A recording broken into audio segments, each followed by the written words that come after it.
you to everyone joining us today, online and in person. My name is Miriam Kohl, and I'm a lecturer with the Faculty of Arts and Sciences that is hosting this talk today. I'm really excited about this talk, and it couldn't be more current and urgent. The title also really reveals a lot, or suggests a lot of things, right? Science, diplomacy, policy, these are not usually words we see in the same sentence. So I think we're really curious to know what lies behind it and get examples from possibly an area in the world where most of us have never been or are not familiar with. And hopefully in our discussion then draw parallels between and apply some of these learnings and lessons in the discussion. We're really grateful to Professor David Hick for joining us today as a speaker, and for our two panelists, thank you already in advance. Before we proceed and introduce the speaker, I would like to invite one of my own students, Hira Karim, a second-year student in the Faculty of Arts and Sciences, to please introduce our speaker.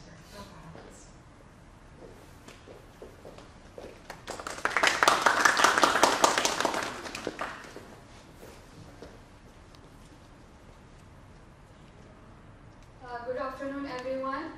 Thank you for joining us today. I am honored to introduce our distinguished guest, Professor David Hick, a leader expert in terrestrial ecology at Simon Fraser University. With over 40 years of experience studying ecosystem dynamics in cold regions, Professor Hick has dedicated his career to understanding the impact of climate change on Arctic environments and the resilience of social ecological systems. Currently, he serves as the Chief Scientist and Vice President Research at Polar Knowledge Canada, where he continues to lead groundbreaking research in the Canadian Arctic.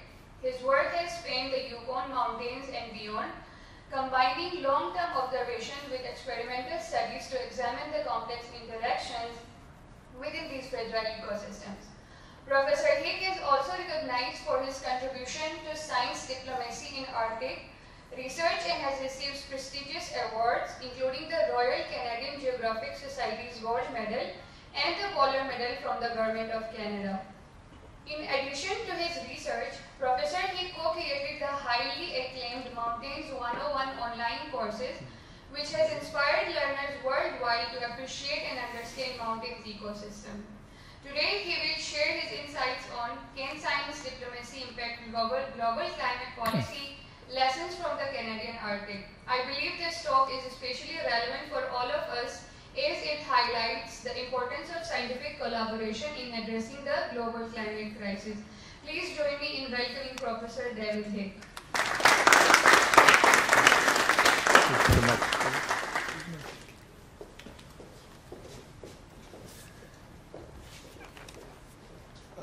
Good afternoon, everyone. I'm absolutely delighted to be here, and thank you all for coming and participating in this discussion.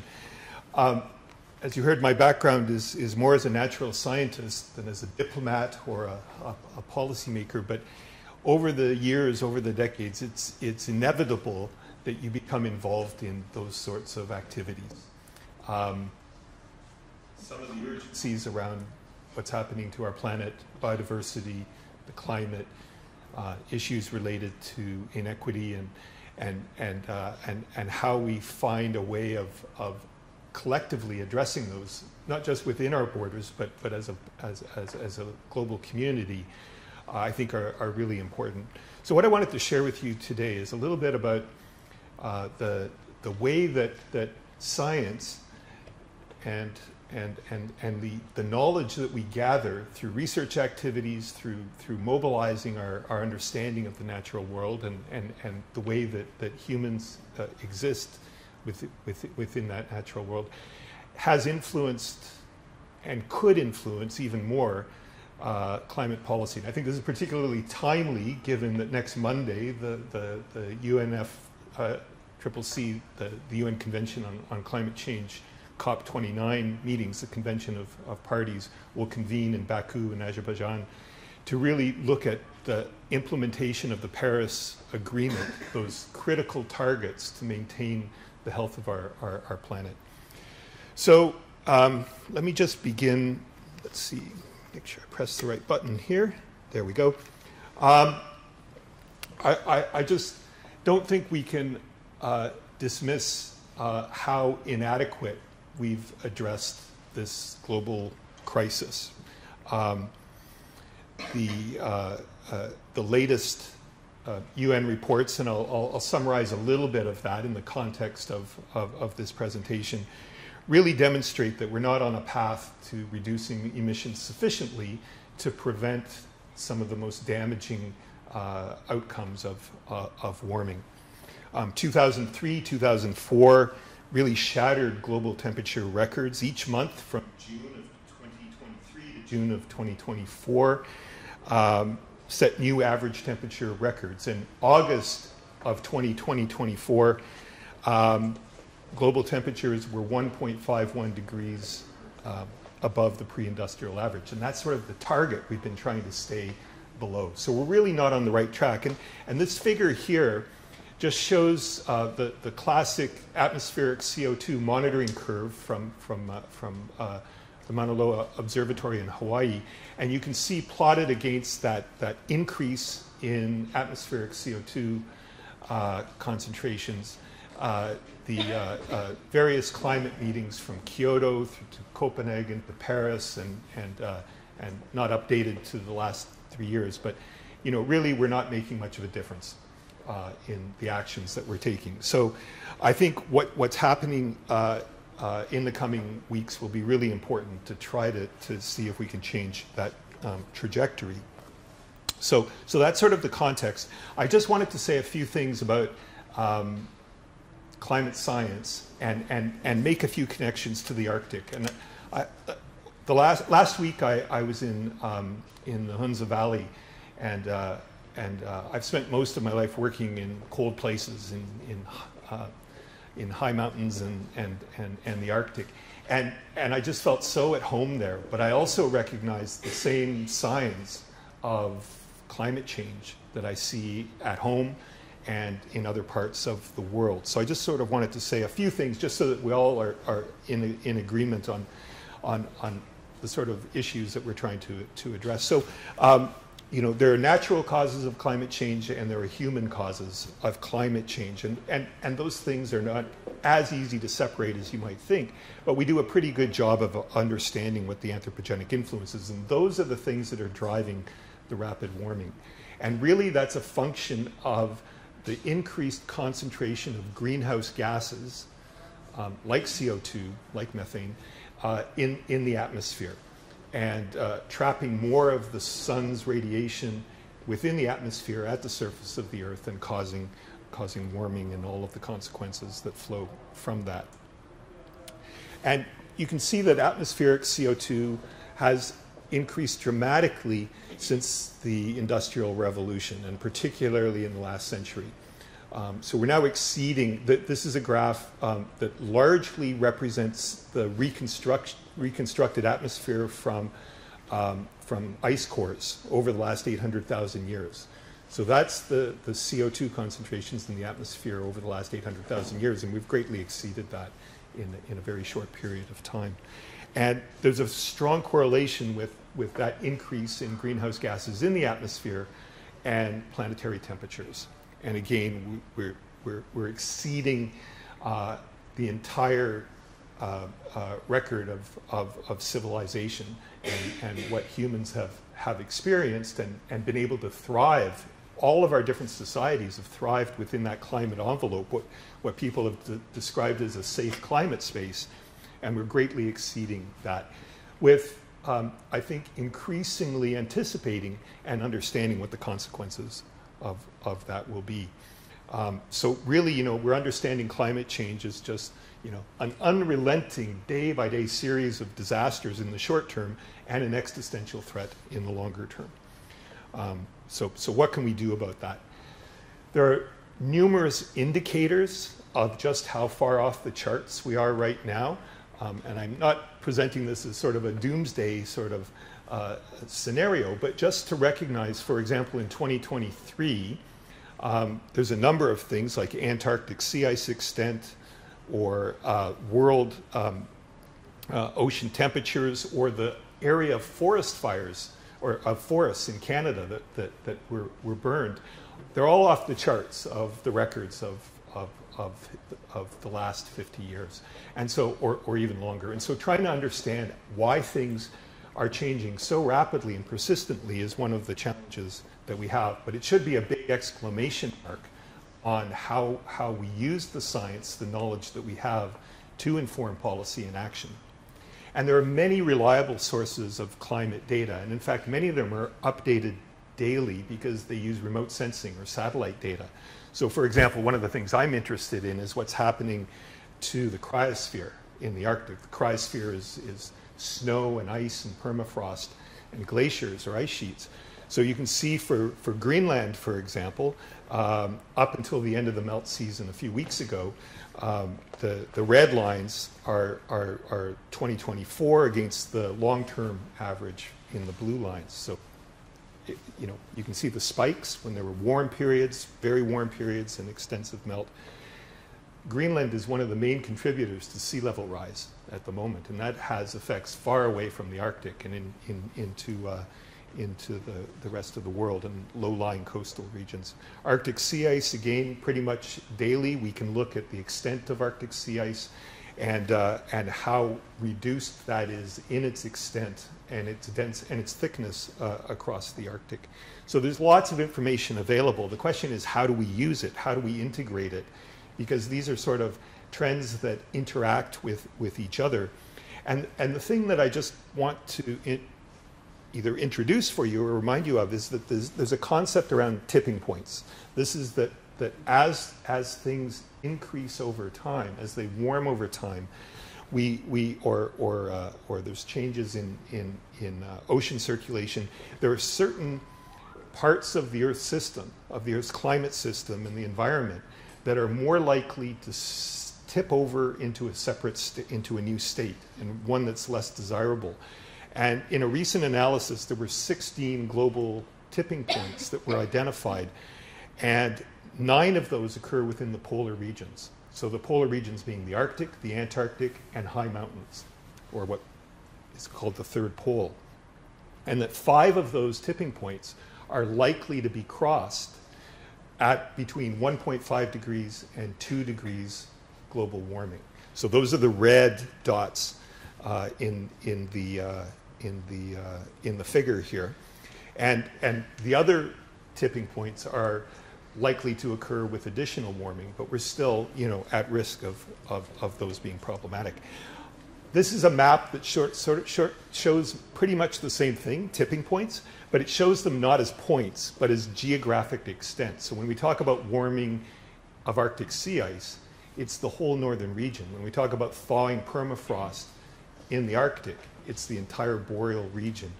Or when we're talking about ocean circulation, it's the entire sort of conveyor belt in the Atlantic and into the Arctic. So these are large parts of the planet that are being affected by the impacts of rapid warming. And understanding those tipping points is something that has a theoretical basis, but also is something we can act on. So, it provides a way of thinking about what are the safe limits and what are the spaces that we don't want to go into. Now, with respect to the Arctic, and the thing that really has been the focus of my attention over many years, is that warming in the Arctic, for a variety of reasons, is 3 to 4 times greater than the rest of the planet. And part of that is a function of the fact that you have, at high latitudes, different atmospheric circulation, and you have different periods of warming that occur throughout the year.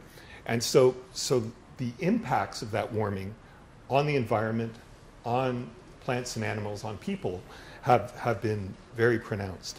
And there's many indicators of rapid change in the Arctic. I've already mentioned sea ice and the Greenland ice sheet, but we're seeing less snow.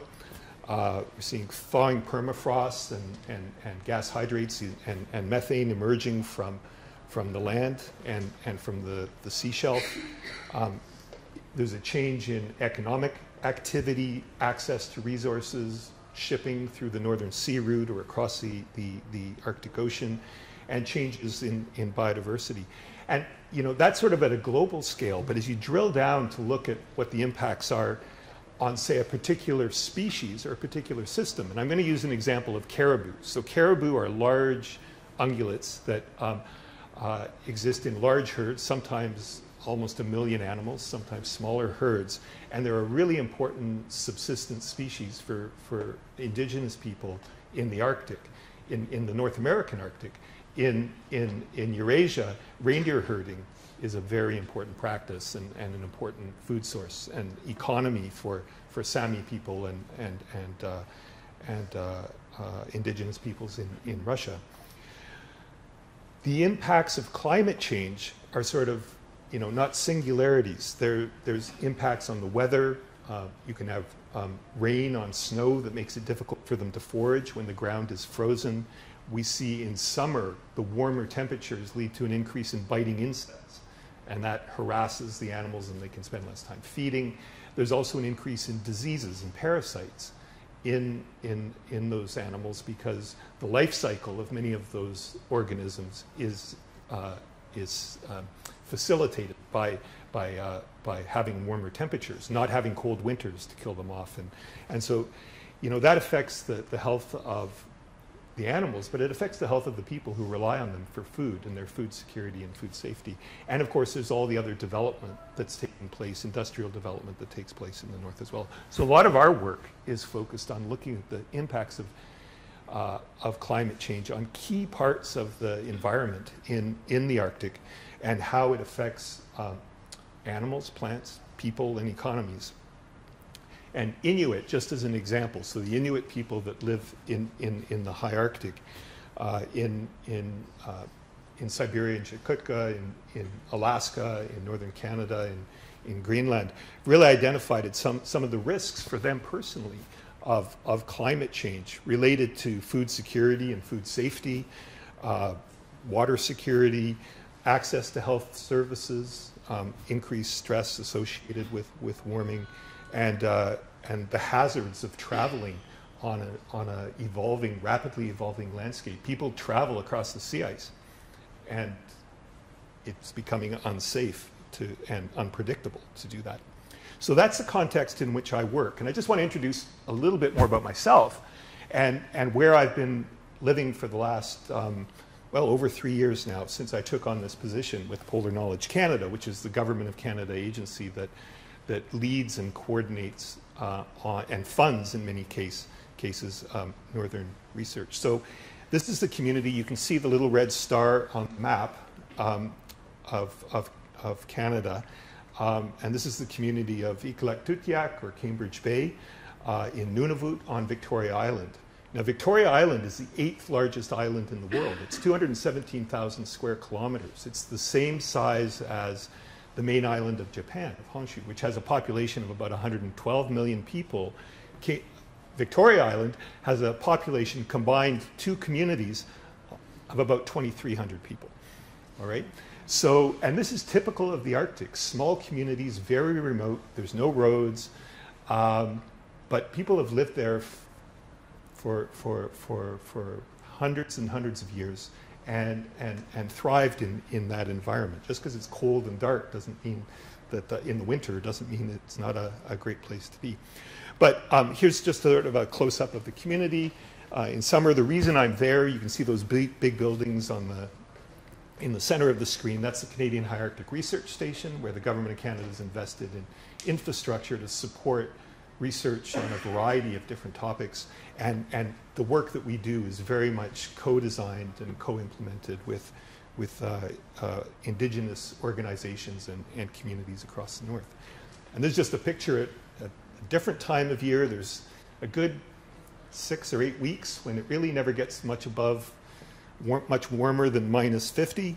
I've had to recalibrate my thermometer, my body thermometer, to deal with that, but it's a pretty remarkable place. So the research station is sort of the focal point for a lot of the work that we do, but we also work across all of northern Canada, and we collaborate with colleagues around the Arctic. Just a few more photographs. You can see a picture of my house. it's on stilts because of permafrost, so we need to, prevent these things from falling apart. Again, people are out harvesting all the time. Skidoos for about 9 months of the year in winter, and then boats or ATVs. There's 17 kilometers of road on Victoria Island, so there's vehicles in town, but you can't go anywhere. So, fantastic place. This is typical of the Arctic, and the things that happen locally are very similar to what happens around the circumpolar Arctic. There's about 4 million people that live in the circumpolar Arctic. But the impact of the changes that are taking place in the Arctic, they don't stay there. They affect the rest of the planet. And reciprocally, what happens in the rest of the world has an amplified impact in the Arctic. But what you can see in these green dots, and the size of the green dot is just the population, most of these communities, at least most communities are on coastlines or on rivers, right? So people are very much connected to transportation corridors and to coastlines. So what happens with ice, with snow, with permafrost has a huge impact on everyone. Okay, so a little bit of shift now, because that's sort of the context of environmental change that's taking place. And we have a pretty good understanding of many parts of the system, not all of these systems, but we have good experimental and monitoring programs to try to understand changes. But really, what are we going to do about it? And science meets policy and politics once a year, in this context, at the COP meetings, where the world gets together to try to deal with how we'll address climate change. And as I mentioned, the next meeting is over the coming weeks, starting on Monday in Baku. The great thing about the lead up to the COP meetings is a whole bunch of organizations, including the UNFCCC, the World Meteorological Organization, Future Earth, other organizations release summaries of the state of the planet. Where are we being successful, and where are we not being successful? And it's in that context that we can sort of understand the role of science diplomacy.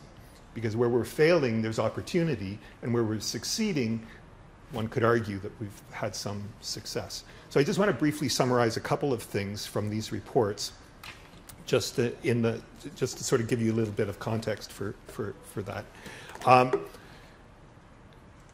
These are the 10 insights that were identified in this report. I'm not going to go through all of them. I'll just sort of hit a couple of things. One of them is related to methane. Now, methane over a 20-year period is 84 times more reactive in the atmosphere than carbon dioxide. So each molecule of methane has a huge impact relative to CO2. There's also a sense that we can do something about it. What this graph shows is just that methane concentrations, atmospheric concentrations, continue to increase.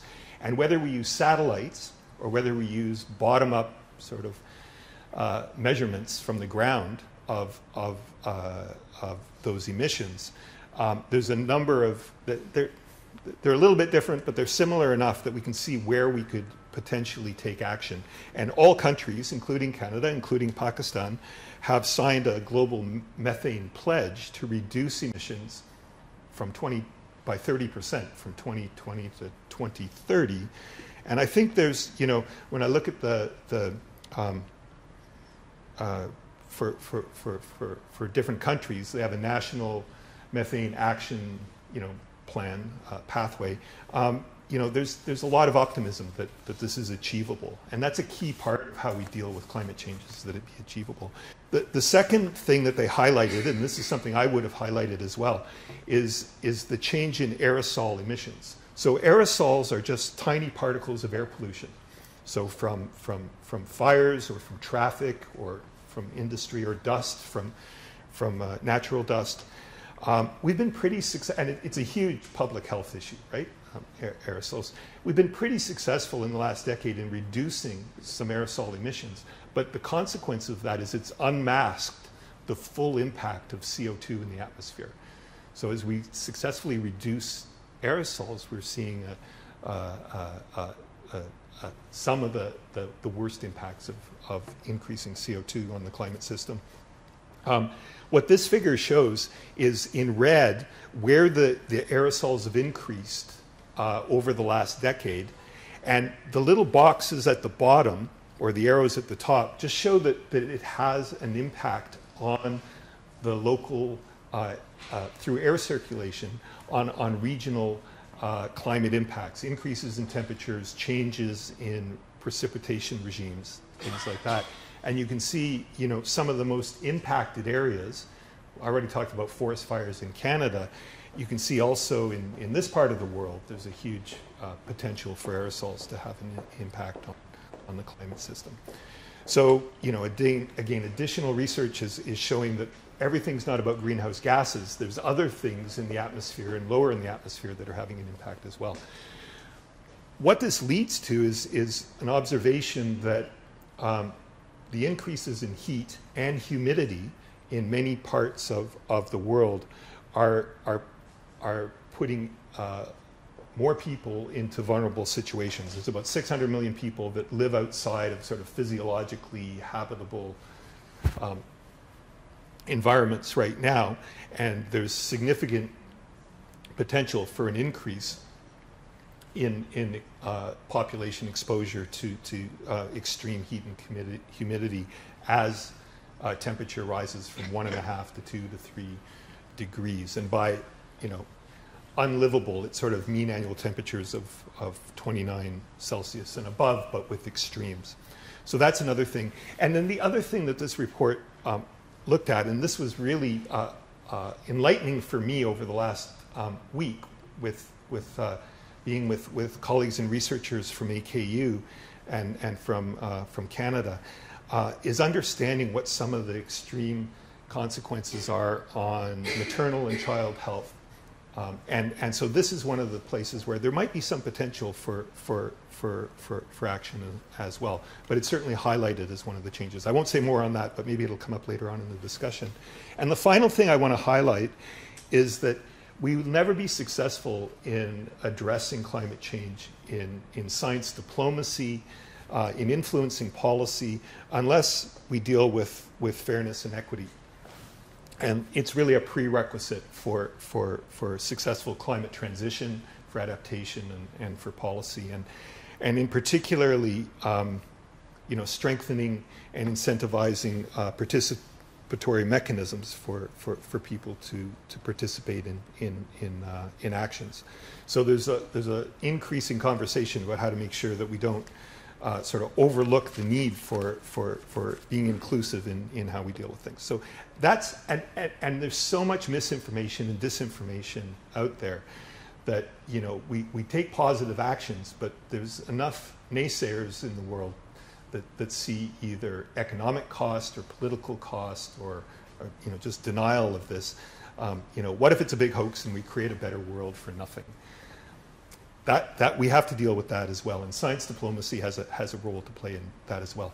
Now, the final thing I just wanted to comment on, because I mentioned this, is that in advance of Baku, of COP29, the UN has summarized all of what are called nationally determined contributions. So every country has submitted a plan, a nationally determined contribution, a national adaptation plan, to try to indicate how they're going to contribute to meeting the Paris targets.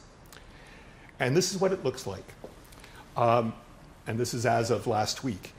If we look at the trajectories over the next decades, this goes to 2060, for 1.5 degree, limiting 1.5 degree increase, or a 2 degree increase, those green and blue lines, the NDCs are showing where we are in terms of national commitments. And this is the challenge, right? Is how do we find a way as countries, as corporations, as individuals, to try to get back onto track. And those red lines don't include land use or land use change or forestry, which are largely, or forests, which are largely unparameterized in all of these models. So we've got a lot of work to do. Now, so briefly, just to wrap up, science diplomacy, science advisors. You end up as a researcher, as a scientist, dealing with climate science in rooms with policymakers, with decision makers. And they want to hear from you, what can we do? How can we be successful in addressing the climate challenge? So what are the, there's a bit of a taxonomy around this because science diplomacy isn't new, but it's something I think we have to redouble our efforts on as individuals and as organizations that are concerned and about these problems and trying to deal with them.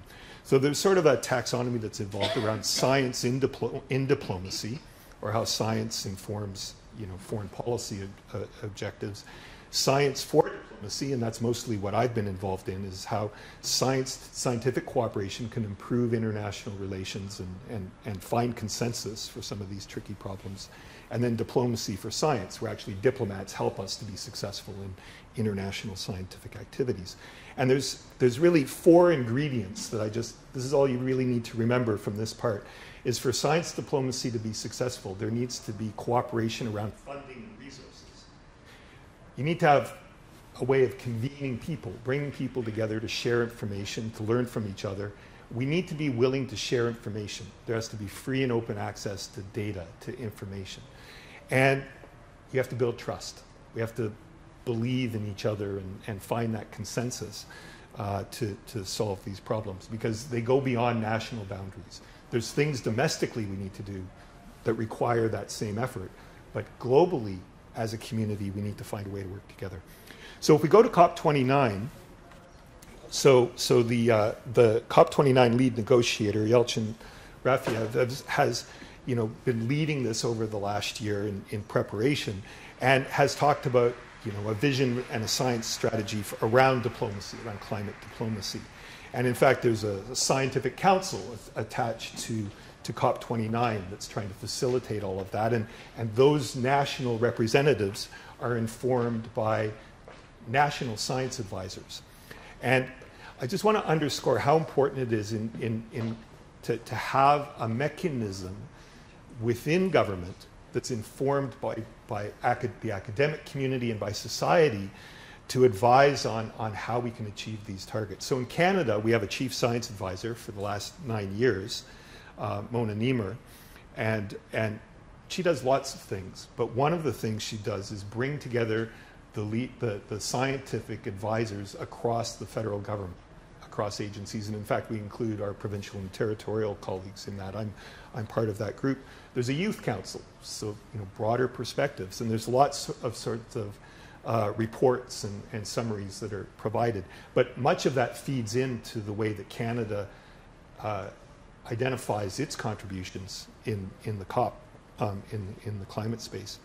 And I've realized there's probably a similar capacity in Pakistan through the Council for Science and Technology. If you look at their mandate and some of the things they've done, you'll have to tell me how effective that is. But many, many countries have recognized that that's an essential part of how they can ensure that good science informs policy, and that policy can contribute to the global challenges. So in the Arctic context, we've had an organization called the Arctic Council. It was created in 1996. And it involves the 8 Arctic states and 6 of the indigenous organizations representing indigenous peoples around the Arctic. It's sort of unique in that sense that indigenous peoples organizations sit at the same table with the same rights as states. And then there's observers and others. But that community, that Arctic Council, has been very effective in a variety of different spaces around around science policy, whether it's on pollutants or on safe shipping or on climate science or biodiversity. So we find ways to feed in through our colleagues so that they can sit at the table at a place like COP and influence decision making. And I want to really emphasize that increasingly, science diplomacy is not just the domain of scientists or experts. This is a paper recently in Nature that just underscored how important it is to have youth perspectives, and in particular, in this particular context, indigenous youth represented and advocating as science diplomats or as knowledge diplomats in these spaces. So I think there's a lot of room for enhancing that capacity as well. And 2 days ago I saw, this was on CNN, the climate diplomacy in Lahore as a necessity to try to find a solution to deal with the excessive aerosol pollution, cross-boundary pollution. This won't come, unless we have those channels and find ways of getting people together. So, we still have an opportunity to reduce emissions and to meet the targets. I think, I'm an optimist that the technology exists, the will exists, but we're not doing very well. And we know what's needed to achieve that. There are challenges around financing. There's challenges, as I said, around equity and fairness between rich countries and developing countries that contribute very few emissions, but are bearing the brunt of the consequences, like Pakistan. But I think we can achieve that. And so, in Baku, it'd be worth keeping an eye on this, because I think there's an opportunity here, and it may not come from governments alone. It's going to have to come from society in other ways. But to achieve those steep annual reductions, to find a way of financing that, and science diplomacy will be essential for that success. So thank you very much. And I know we have a little bit of a panel discussion, so we'll have time for questions. And I'm looking forward to learning more about your thoughts and the context in which some of this might be applicable. Thank you.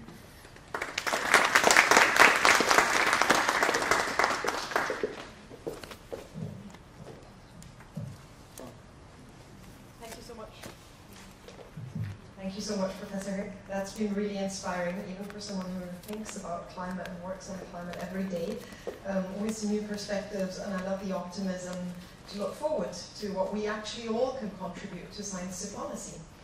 I would invite you to take one of the seats already, please. And I'd like to introduce our two panelists, AKU scientists, climate scientists, to get into a conversation and add their remarks as well in response to Professor Hick. Firstly, we have Dr. Hira, if you'd like to join us, please, a public health expert with over 15 years of experience in academia and research, specializing in climate change, maternal and child health, and infectious disease. Currently a senior instructor at AKU, she is pursuing a PhD in environmental health sciences, focusing on climate change-induced diseases in coastal Sindh. Dr. Tariq is skilled in advanced data analytics and has multiple impactful public health projects with the International Committee of the Red Cross, IRD, Johns Hopkins, and of course AKU. Welcome, look forward. Secondly, we have Dr. Jay Das. He works as an assistant director, thank you for joining, at the Institute for the Global Health and Development, IGHD, and associate professor for the Department of Pediatrics and Child Health at AKU. He's been actively involved in research, including community and clinical-based trials, population-based surveys, qualitative mixed methods research, and evidence-based systematic reviews. He's the author of more than 200 international peer-reviewed papers, has contributed to more than 20 book chapters, and has various international recognitions, including ranked #1 among scientists in the field of social sciences and humanities in Pakistan. He's worked on various reports which have been used to influence policy, both nationally and internationally, and has been on guideline committees and working groups for the World Health Organization. Thank you so much for joining us. We're looking forward to your remarks and conversation between the three of you. Afterwards, we're looking forward to take questions from our audience, both online and in person.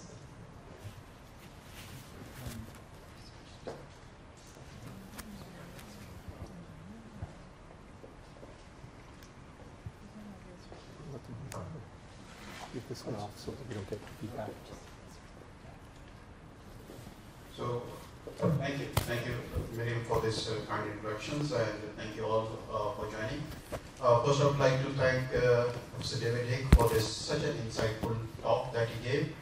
And in such a short span of time, he covered a diverse topic and touched upon how carbon dioxide levels are increasing and how the rapid pace is escalating at the pace that was never expected, and people never envisioned that climate change is going to be managed in such a short time. his experience in working in the Arctics and how the various indicators are suggesting the change in the Arctics and how is it warming at a faster level than anticipated before. He talked about various tipping points, and I think more importantly, what he talked about was how it's impacted populations living there, the indigenous populations, whether it's their health, food security, development as a whole, and the impacts in Arctic are not just focused on that, but it impacts the global populations as a whole. Then touch upon, because there is a greater perception that greenhouse gas emissions is just focused on carbon dioxide, but there are other factors like methane, aerosol emissions, how important and equally important they are, although the focus might not be as much as are on other emissions, but how important they are and how reactive this methane gas is and how, what are the activities which lead to greater methane emissions. Some are natural and some are human induced. We also touch upon impact of heat, extreme heat, how is it impacting health and general lifestyles of the populations, and more importantly they talked about the role of scientific community and the role of scientific diplomacy, which can help inform shape policies for the future. And the 4 factors that he urged were like need for funding, need for people, data, and more importantly, trust in this community, which can help shape global policy. And I think this is the only way in which we can achieve all the agreements that we have signed. And because without scientific evidence and following what the evidence suggests, all of this would not be possible. And in the end, he talked about the role of not only the scientific community, the policymakers, but also the youth, which I firmly believe in. And we have been seeing that there are so many youth organizations, groups, whether it's the developed nations, whether those are the developing countries, there is a voice, and these are the people who are concerned, one of the populations who is concerned the most. And very rightly so, because they have the whole future in front of them, which has been, I would say, perplexed by this, all the climate change hazards that we are seeing across the world. So thank you, Mr. David, such an insightful talk, and great to hear that. And I think this is going to raise some great deliberations within the group here, and also the people who are in attendance at this talk. So thank you. Thank you, Dr. Jena. Thank you for summarizing it so very well, and thank you, Dr. David Haig, for putting up some things that are very relevant to us and also very relevant to the time that the COP is starting the next week. And we have a delegation from Pakistan that is going there. There's people from the ministry, there are people from the academia there, and there are also people from some of the organizations like the GIZ organization that is working on green tech, and they're actually going there to start up for funding things that are going to start up green interventions. So before I move on towards what the Dr. Haig represented, I think some of the context of Pakistan remains to be discussed, and those of things. One of the very important thing is the international, when we talk about, as we talk about the glaciers and the Arctic ice melting. So we have a similar problem in Pakistan. We have been facing catastrophic floods, basically due to the glacier lake outbursts. So the glacier lake outburst that we are having is the ice melting at a very fast rate, that compared to what internationally is observed. So anything that has a very, very strong impact does not having an impact on the health, but it also has an impact on the people's displacement. It has an impact on their agricultural activities. It also has an impact on the infrastructure of our healthcare system that is actually right now very fragile. So in the context of that, and before we move on towards my question and answer sessions, and from that, just how do you see the findings that you see are the indigenous peoples who are living in Arctic, and how they are adapting towards a low-income state of Pakistan? How do you see from a well-developed perspective to a very underdeveloped? And as the debate goes on, when we talk about diplomacy, that if you're contributing very less amount of carbon dioxide emission, then how less do we need to put in to reduce it much further now? So I think that we can discuss about that and then move on to Yeah, thank you both for those observations. To your question. Yes. So, and I alluded to it very briefly, but I think, there's inequities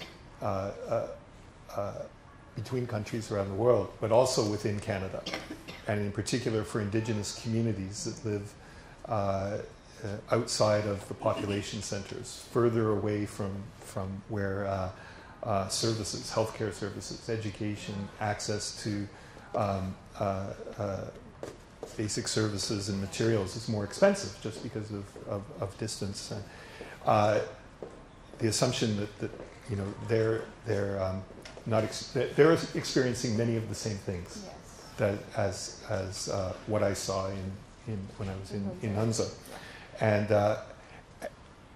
and what they're doing is taking control of the agenda, and ensuring that their priorities are being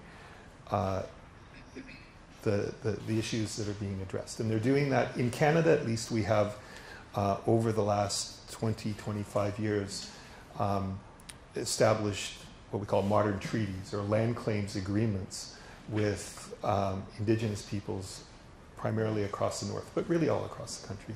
And they're recognizing that they're the people that live on the land and have the closest understanding of what some of the solutions might look like. And they'll be the ones that are most impacted. So I think it's really important to be inclusive of their role and finding ways for them to sit at the table and be the voices that are contributing to the agreements that we're making, to the solutions we're seeking.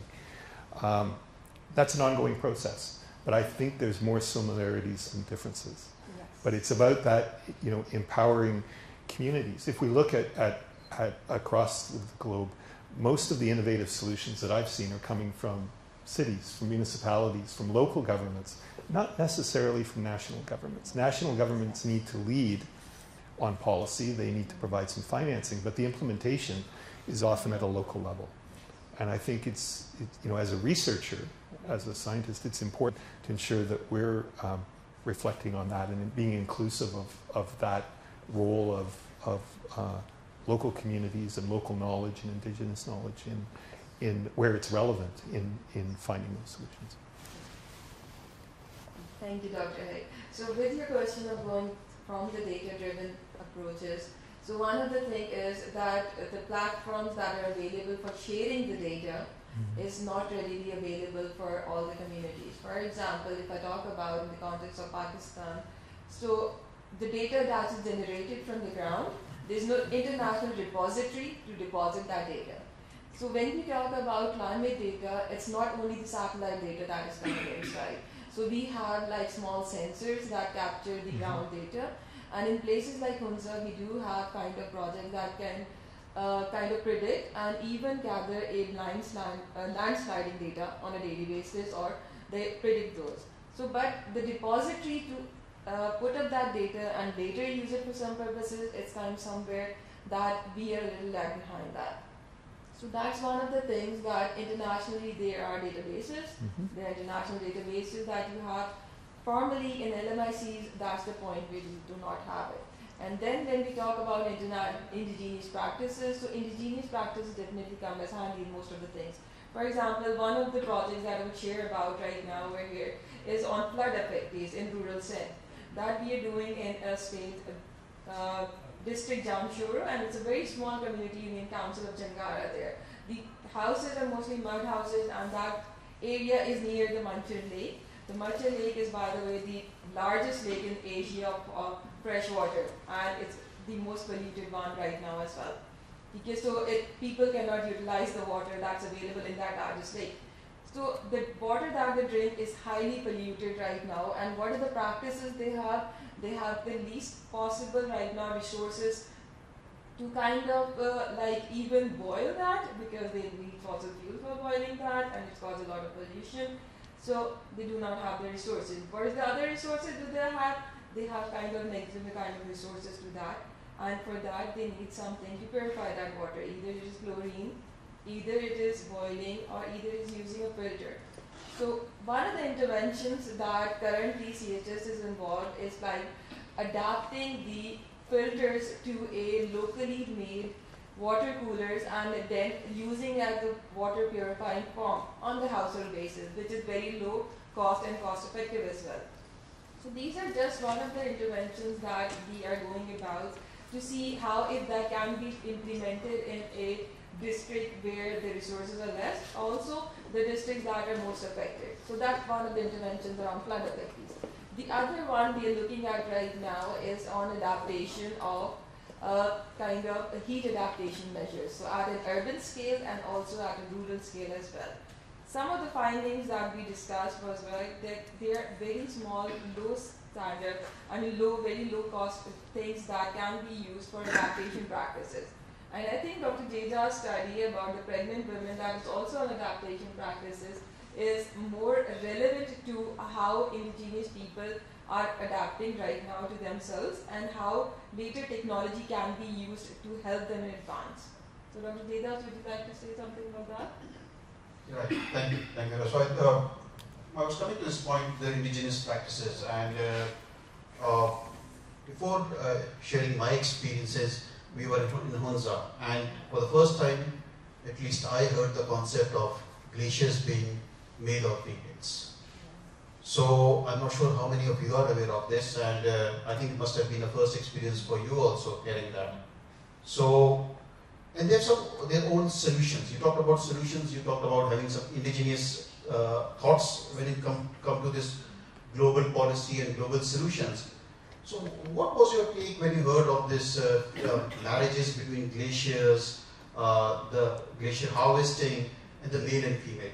So within those indigenous practices, where do you find science? It was a fascinating discussion. I had heard of this previously, but I didn't know how it worked. Yeah. And I hadn't had it really explained. Can you tell the audience how do you differentiate between a male and a female glacier? Yes, yeah. So that's what we interesting. Right. So whether they're dark or whether they're light, yeah. And you can guess which is which. Yeah. And then the way that they're brought together and taken care of, joined and taken care of, and I think it's it makes a lot of sense to me. There are places on the landscape where with a little bit of nurturing and care, I think you can reestablish ice. In northern Canada, we have ice patches that are melting very, very quickly. These are small, they're not really glaciers, but they're sort of patches of ice that for a few thousand years have been stuck on the side of the mountain. And in the past decades, they've just sort of been rapidly disappearing. And it's in that context that I can imagine you could recreate or establish a sort of an epicenter of new ice. So I didn't fully appreciate it, yeah. But I have a better understanding, and I'd like to learn more about it. The stupas as well, yes. the way that water in winter is stored in the stupas to provide for irrigation and things, I think is another fantastic innovation. Right. Thank you. As I said, we've been exploring, and more and more scientists are now exploring those indigenous practices. And these indigenous practices exist throughout the world. And those exist for various climate hazards that we face, whether it's heat, whether it's floods, whether it's glacier melting. People have been facing this, although the intensity and the frequency of those have increased. But these are things which have always been there. And the local communities have had adaptation solutions which were there.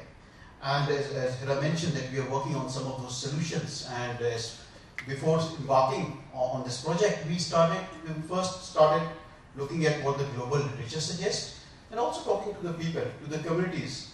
And we were really amazed to see the wisdom of these communities. And as Dr. Hick mentioned, there might be some scientific reasoning, rationale behind that. And for some, maybe we would not be able to find any scientific rationale behind it. But those practices are there. Some of those have been working, and some of those have now been proven by science to be the best strategies.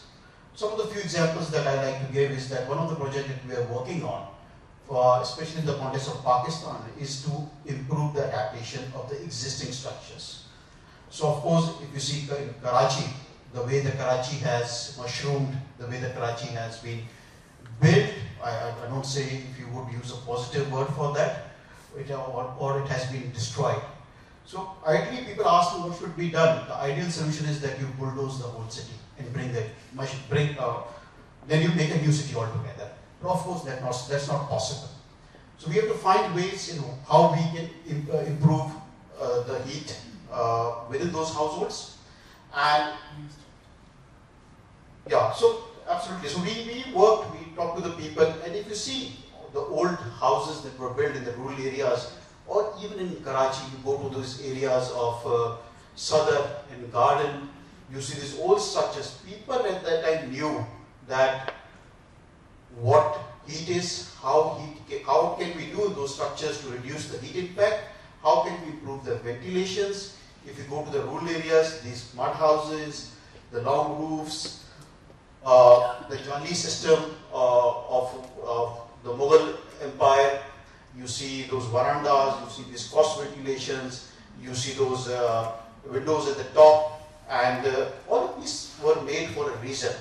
And though you see thick brick walls, not brick, mostly stone walls. So those were there for a reason. But somehow we have tried to adapt to the Western ways of doing things, like in everything that we do without thinking. So we adapted to those without thinking that we don't need glass buildings in Karachi, because they are in Europe, because they need sunlight to enter those compounds where they are living or working. But we need to make sure that the sunlight does not enter. So people did not dwell on why those were things, and they started building things without thinking what's relevant in our context and what's not.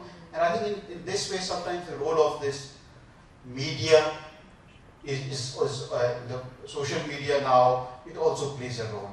So we are working on these indigenous solutions. We are trying to find ways in which we can regroup people, ask them to rethink on their old strategies and to adapt to those. So it's not just related to the housing structures, but as all of you would remember, the 2015 heat wave in Karachi led to massive deaths. And one of the reasons for that was people in Karachi were not prepared, they were not used to, and they didn't know what to do. Small practices like carrying a water bottle, covering your head, wearing light color, loose clothes. But if you go to the rural areas, you will see people would cover their head with a cloth, with a hat, cap, or anything. People say it's a cultural or those practices. Of course it is, but there is a rationale behind it. And even I was born in one of the hottest areas in Pakistan, Tariq, so I lived there.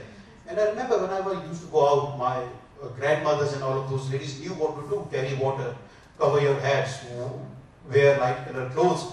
So people at those times knew what to do.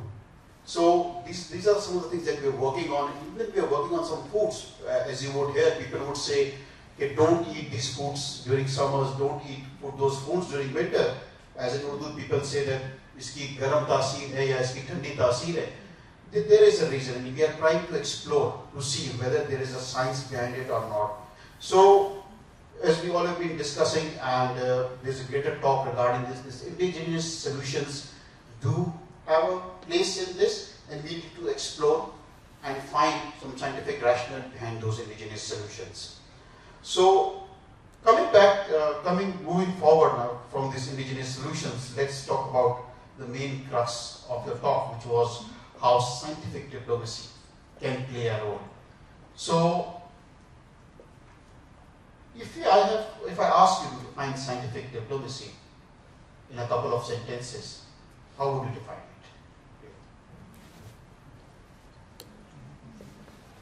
I don't think there's a single answer Yeah. to that.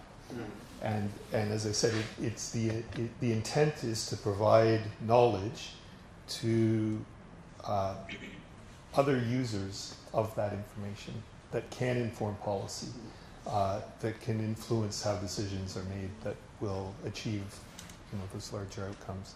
But I'd be interested in hearing from the rest of the group on any questions you have about how this could be affected as individuals, as organizations as well. So maybe we can turn it back to Miriam for some questions.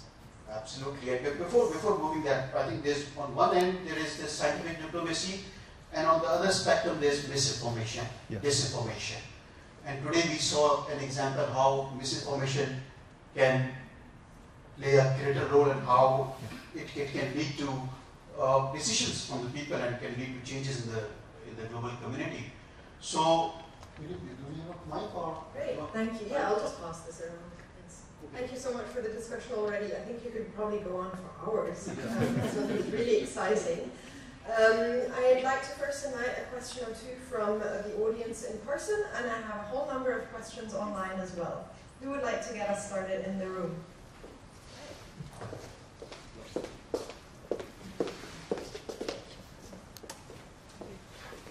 Thank you, Professor Tariq, for that talk. That's really illuminating. So this is not really related to diplomacy as such, but I was reading about carbon sinks a few weeks ago and how they're failing and how we had not taken that into consideration when we were projecting, the rates at which global heat levels are rising. Is that disinformation or misinformation? Should we all start panicking? Yes, the issue of carbon sinks is something that is a bit of a challenge. We either ignore them or underestimate them. Maybe sometimes we overestimate them as well. And then there's the whole other issue of climate repair, carbon capture, things like that. Could have a separate discussion about that. I think we need to figure out if sinks are going to be included in carbon accounting, they need to be permanent sinks. They can't be temporary sinks. So there's some additional work that needs to be done around a carbon budget that respects either the permanency or the temporary nature of some of the sinks. And we do have potential in the ocean. We have potential on land, but some of those sinks just aren't understood as well in terms of their potential to contribute to the solutions. Would you agree? I agree completely with that. Okay, hi, I have a question. Thank you so much for this very insightful session, Professor Hake. I was quickly reading on the number of glaciers that we have in Pakistan. It's over 7,000 outside the polar region. So I was actually looking at your site and I said, why is not marked Pakistan there? And then it made sense that we're not a polar region. But in the subsequent slide where you talked about aerosols in India, there was a red dot there. And since China is a world factory and India depends on fossil fuels, Pakistan is unfortunately paying a price, which is over $15 billion due to these catastrophic floods that we're having. We're very fortunate that we are 64% youth, so we have the highest youth bulge. How do you think, and what sort of small and even large measures do you think the youth can take? Because I think we're the steerers now. So what suggestions do you have for the youth particularly in fighting or maybe eliminating climate change? As you said, there's no way that we can, but I'm hopeful after looking at your slide, number one. And I have another question. I'm not very well researched in this area. I just want to understand the amount of emissions Pakistan has and what is the biggest contributor. If you could answer these two questions. Thank you. I'm not the expert on Pakistan. I've taken a quick look at the various reports. I'll let my colleagues answer that question. On the youth question, I am so supportive of enabling young people to be in leadership roles, to work together to define what some of those solutions look like, and to work globally on that. So I've met so many fantastic young people from around the world that are advocates and leaders in trying to mobilize change and implement solutions, and I think ensuring that people like me can bring young people into those negotiations, into the tables is going to be important. But then, when those opportunities arise, to seize them and then to bring that back. We probably need to do more in terms of education in the schools or in the education system, build these things into curriculum and into practice. But there's lots of opportunities there. And glaciers in Pakistan, the Himalaya, Hindu Kush, Karakoram region, that's what we call the third pole, and is very much, from my perspective, as important as the geographic polar regions in terms of what's happening to snow and ice and its impacts on the environment and people who live there. Okay, so coming towards your first question, how much Pakistan emits? So you'll be surprised that we emit even less than 1%. That's just about 0.8% of the greenhouse total gas emission that Pakistan does. However, if you talk about the sectors, so we have a multitude of sectors that contribute to this tiny amount as well. The immediate sector, that is the transport and the industrial sector. Apart from that, then we do have greenhouse gas emissions from the agriculture, we do have from the livestock. So those are ongoing natural processes that we do have occurrence. And that's the real debate that Pakistan fights back, is that when we emit that less, the contribution that we are asked to do and the amount of fossil fuel that we are asked to use less has a very high price, because much of our industry is still fuel dependent. And however, we are moving towards the green technology and the green energy production. We need support for that, and that's where the NDCs come in. So we have a certain sector, certain contribution that Pakistan has committed to going towards the green energy transition, but we do need support to move towards more of the transition itself. Say something? Just, I think most of the questions are answered. I'd just like to re-emphasize the fact of the role of youths. And I think there's a great opportunity, and I firmly believe that if there is going to be a change, it would be led by these youth. And we've seen examples. We have seen these youths bringing revolutions. More recently, even in the context of South Asia, you have seen they've been toppling governments, they've been reversing tax laws and other things. I think youth have a power, they have the voice, they are the most aware of now, and they are the population who would be impacted the most in the future. So I think for all the very reasons, I think they would be the people who would bring the change, and absolutely there is no two ways around it. Thank you so much. In the interest of fairness, I'm going to take two questions from online before we come back to the room. The first is one that's actually come up from various attendees, online attendees and participants. In the context of today's elections in the US of A, or yesterday, I guess we're getting used to today. But this one relates specifically to diplomacy, so I am going to bring it up. And several people asked. So why does diplomacy still have a role when clearly, at least for the next 4 years, the world's fastest growing economy is fueled by fossil fuels and the so-called military-industrial complex will continue unabated, especially USA, China, and India. So I think the question is looking for your optimism, Professor. Yes, this is an interesting day to have this conversation, isn't it? I don't think it's a given. I don't think that we should just assume that that's the track we're on. There's so much momentum in the other direction. Not everyone in the world needs to surrender to that agenda. Some real challenges. U.S. leadership, the big countries, the big emitters, as well as the developed countries, have a really important role to play. Those conversations have been going on since the beginning of the climate negotiations. And we're not going to go back to the beginning. We're already identifying solutions and finding ways to move forward. And that will happen irrespective of what happens in the next 4 years. And I think we should, continue to work for a positive change and not be too, pessimistic about achieving outcomes. But it's clearly a challenge. It would be much better if everyone was on the same page. But the urgency around these issues is not something that a change in government is going to reverse. The urgency is still there. I'm relieved to hear that, and I get others too. Just one more from the online audience. In this case, from Rusa Islam. Thank you for an enlightening presentation. I would like to ask about environmental diplomacy in education.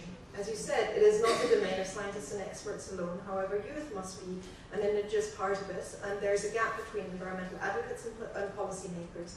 I would like to know the possible solutions to inculcate environmental practices through education. As in Pakistan, the interest of studying the subject is declining, and an integrated curriculum is not sufficient to cover the importance based on the severity and sensitivity of climatic conditions. as all three of you are educators as well, I thought maybe all three of you can take a quick turn. Okay, so I think that's a very valid question. So, and coming to my context, before I was even involved in climate science, I was a dentist by my graduation, then I moved towards my public health degree, and then my PhD is kind of it, which got me into climate change. Studying it, looking towards this aspect. Before that, I was very, very new to any of those concepts, and this is how the education system of Pakistan works. However, we are fortunate enough that now the awareness is reaching a little higher, and that we have this topic to be introduced as a curriculum in our medical education as well. And I think that we are working upon that and putting some of the courses in the medical education as a vertical program that it goes on with the years. And how they move towards it, we are looking forward to it. But there's another aspect to it, that is the undergraduate or even before the intermediate kind of education. So that needs to be talked about. I think that's where the diplomacy comes in, that we need to put it as an important subject, not just in the bachelor's or afterwards, but integrate it kind of as an integrated field in technology when we talk about energy university, in agriculture when we talk about the university, even in the University of Mute when they are studying the data science and the medical is not studying the data science in that. And we incorporate that at a very later stage in our curriculum. So I think that needs to be talked about, and that's where the diplomacy comes in. Just to add, it is so important to have this in the curriculum, in every curriculum, starting from the school education. And I think even within AQ, the ED department has developed some climate courses, and that those are being taught in some schools, and some other private schools are also in talks and collaborating to having this. So absolutely, climate change is something which is the buzzword, everybody is aware, known, and they are talking on various forums. There is talk, irrespective of the field, in the profession that you are in, people are talking about climate change. And I think one of the reasons for this is because every walk of life, people from every walk of life, from every country, are themselves facing the negative consequences of climate change. So, in those terms, I always say that there is greater optimism, that the chances for adapting, chances for catering to this would be far higher. Supposedly, if you talk about COVID-19, if you talk about polio vaccines in the context of Pakistan, there are a lot of misinformations, people don't believe, and there are a lot of other things tied to those. But for climate change, what we see is people do talk, and they do talk because they're feeling. If you're an agriculturalist, even if you're living in a village area, people are feeling its impacts because the agriculture production is impacted, people are impacted because the rainfall patterns have changed, people's life are impacted because the temperatures are rising. Even if you talk about their lifestyle, their earning potentials, everything is taking an impact. The floods, people in the mountain areas are seeing those droughts. So these are the realities which they themselves are seeing, feeling, and bearing the consequences of. So there is awareness, people know of this, and I totally believe that we need to create more forums for discussions, and at each and every level that this should be taught and talked about. Yeah, I agree with both of you. I just maybe just underscore that we have to do this in a very thoughtful way, because there is a real issue around climate despair, right? And it does affects everyone. It affects me, but I know it affects young people as well. Seeing, that sometimes this looks rather hopeless, and some of the things I presented today aren't, optimism is not the way you normally describe them. So we need to think about what the empowerment looks like.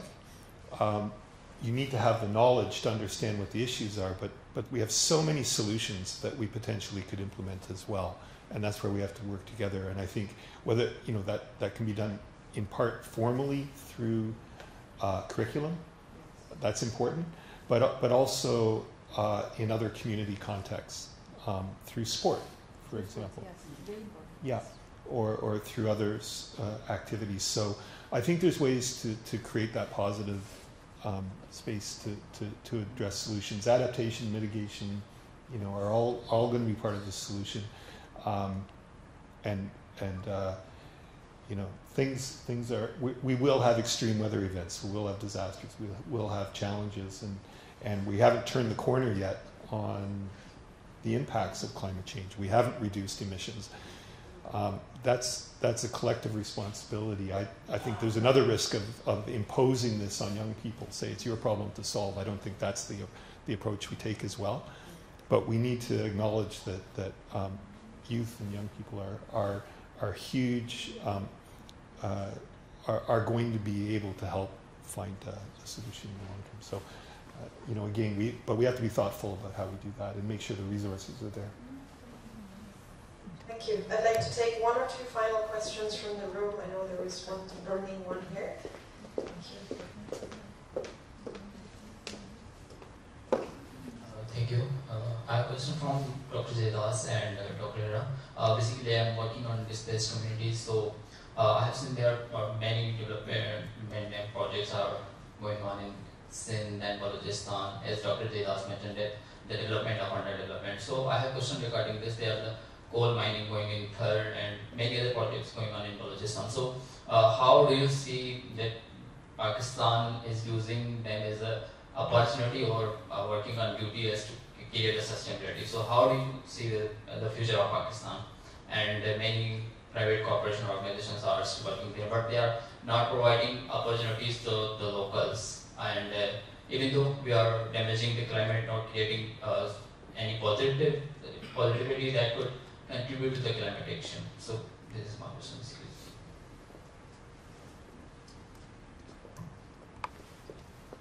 Well, are very relevant observations, and as said, we have to keep our optimism high. I understand all of the things are not going the way it should be. There are some things which could be improved, and for some of the things, maybe some vested interest of a few individuals or groups hamper the overall progress. So I just would like to agree to what you have said and understand. But having said so, we can also look at the positives to see what's the positives going around, even in the country like resource limited constraint and other issues that we are going through. Still, we are seeing some positive steps being taken, and I just hope and I just firmly believe in that with time all of these would be catered to, because there's so many multiple challenges going across that you cannot comply or cannot follow all the possible things which should be followed in one instance. So I think we all should keep our optimism and keep on working in the space and the area that we can. And it's not the government, it's not the people. I think each and every individual has to play their part if you have to make a wholesome impact. Thank you. Yeah, I second. Now it works. So I second what Dr. Jaidas has said, that there are multiple sectors who are currently working in Pakistan. One of the sectors that you mentioned is the third coal power plant. So yes, there are sectors that are working, and Pakistan has signed that they would reduce the emissions. However, the progress needs to be monitored, and it is going at a slower pace than we could, like, for example, foresee. So how soon this coal power plant, we can't shut down it overnight, because there's a lot of economy that's dependent on it. However, we are moving towards refining those power plants. For example, the emissions that come out, so the chimneys are being designed in such a way that they recapture the carbon dioxide that is emitted, and they recapture it and then store it. So those are kind of interventions that are currently working upon. So I hope that answers your question. One final question. Thank you, everyone. My name is Mustafa from the School of Nursing and Midwifery. My question is for Dr. A. To what extent the global policies are permitting for the diplomacy on the climate change to proceed and be successful?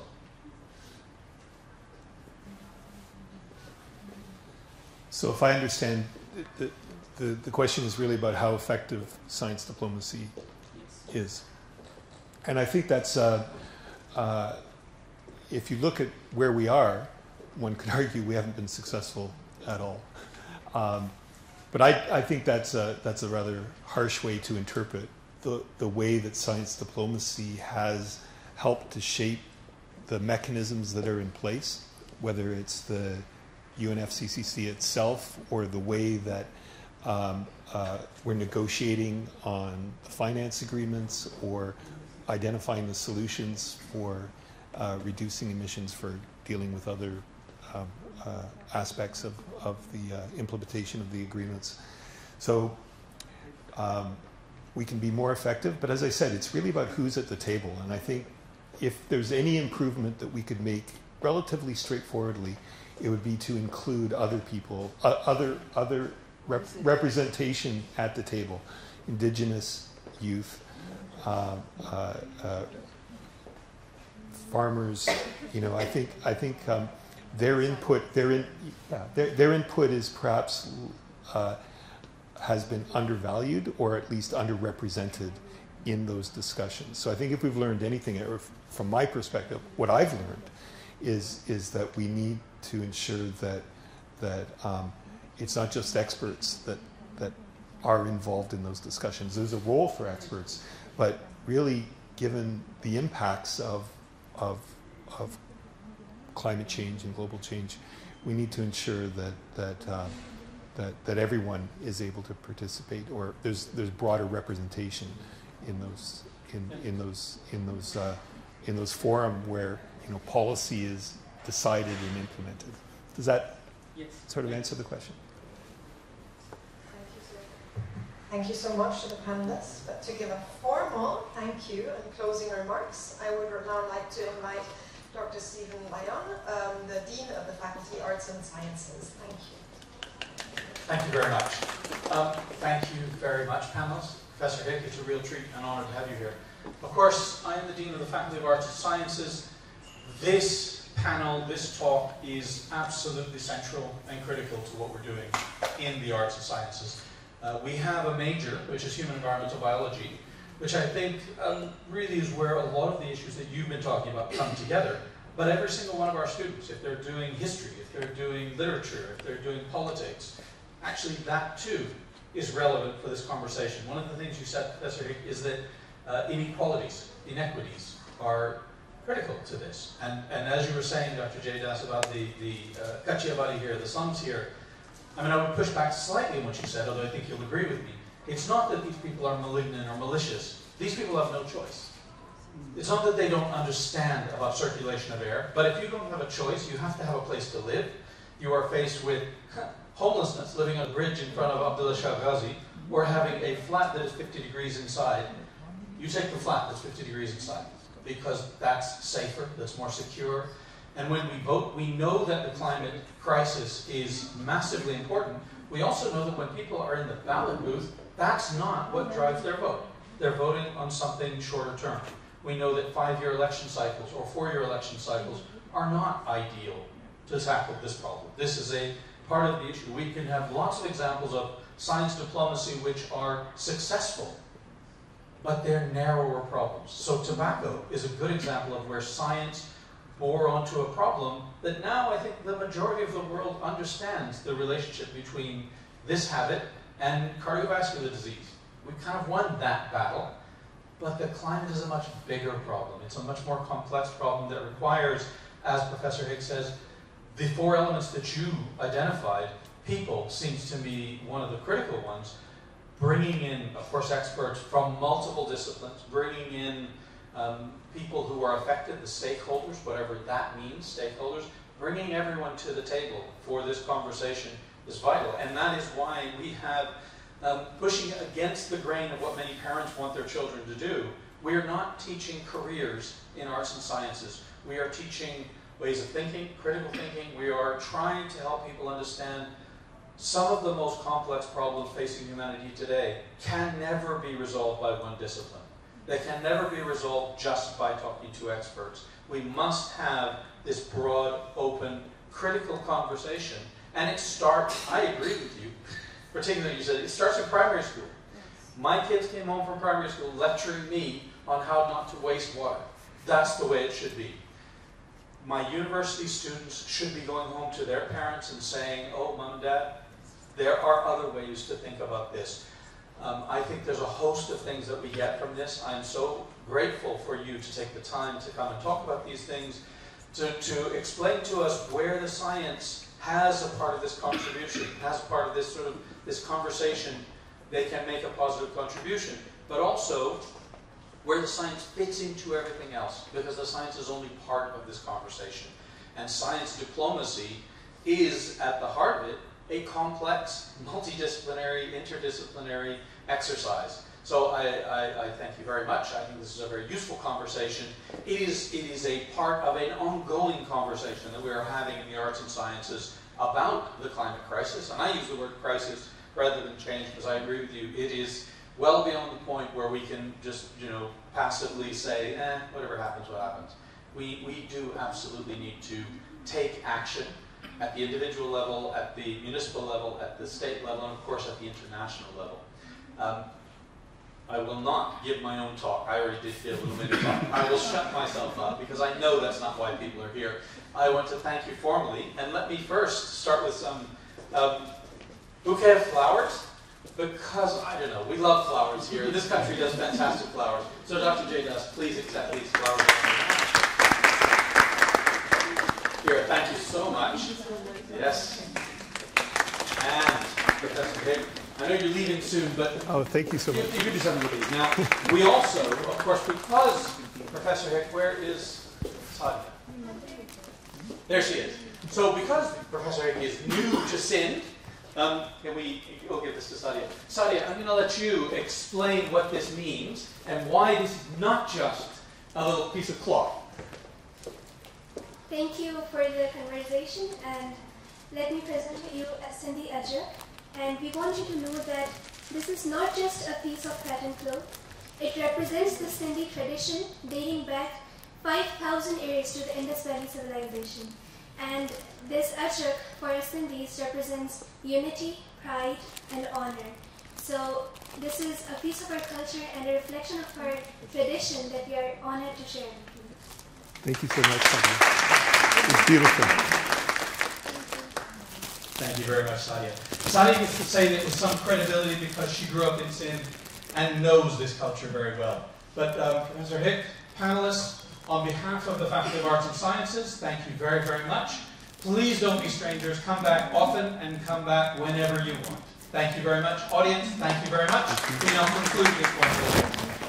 Thank you. And I'll just add another 2 words of thanks, which is to our wonderful AV team, our wonderful ICT team, our wonderful food services, the provost for making the connection, as well as all the coordinators, especially Ruhi, Mustafa, and Miraj at the Faculty of Arts and Sciences. Apologies if I missed anyone.